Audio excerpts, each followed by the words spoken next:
Blaine Iceweaver.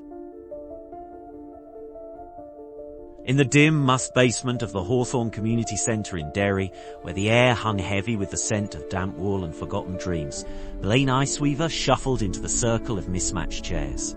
He was a towering figure, skin pale as new-fallen snow, eyes like chips of glacial ice, his fingers leaving faint frost patterns on the armrest. Across from him sat Fiona Emberley, a woman whose auburn hair flickered like dying embers, her warm olive skin glowing faintly in the harsh fluorescent light. Dr. Elias Crow, the grizzled therapist with eyes too knowing for a small-town shrink, cleared his throat. "Blaine, introduce yourself." Blaine muttered about eternal winters and curses that never lifted. Fiona leaned forward, her voice like honey over hot coals. "I've been burning everything I touch since the witch's spell. Sounds like we both got screwed by fairy tales." Their gazes locked, and in that moment, Blaine felt the first crack in his icy armour, a spark he hadn't known he could field. Week after week, the therapy sessions wove them closer. After one grueling group share, where Blaine confessed how his frost had entombed his village lovers long ago, Fiona lingered, pressing a thermos of steaming cider into his numb hands. "It won't freeze on my watch," she whispered.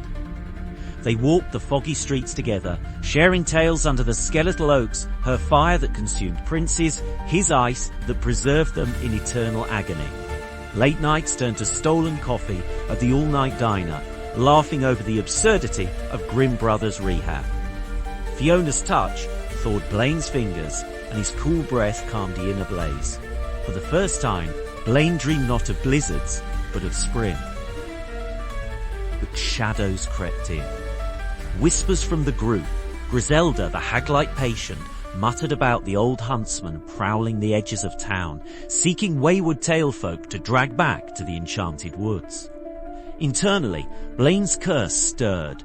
Mirrors frosted over in his apartment, and Fiona winced as blisters rose on her palms during their embraces.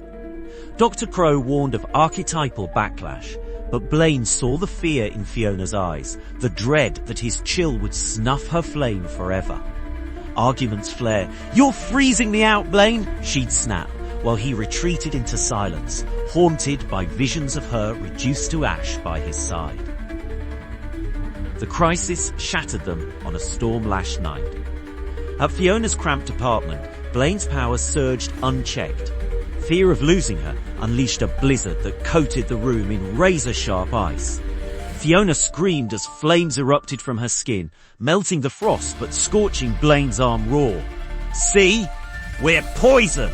he roared, storming into the gale. She chased him into the woods, tears steaming on her cheeks. "Run back to your therapy circle! Pretend we're normal!" The huntsman's howl echoed through the trees, ancient and merciless. Blaine vanished into the whiteout, convinced his curse doomed them both, leaving Fiona broken and alone. Dawn broke grey and unforgiving. Dragged back by Dr. Crow's frantic call, Blaine found Fiona in the therapy room, bandaged and defiant. "I talked to Griselda," she said softly. "The curse isn't forever, it's fear."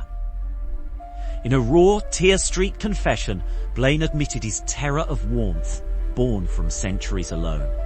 They embraced under watchful eyes, ice and fire tempering into mist.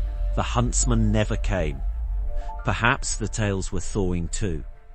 Hand in hand, Blaine and Fiona stepped into the uncertain world. Their bond reforged, not perfect, but real, a fragile spring after endless winter.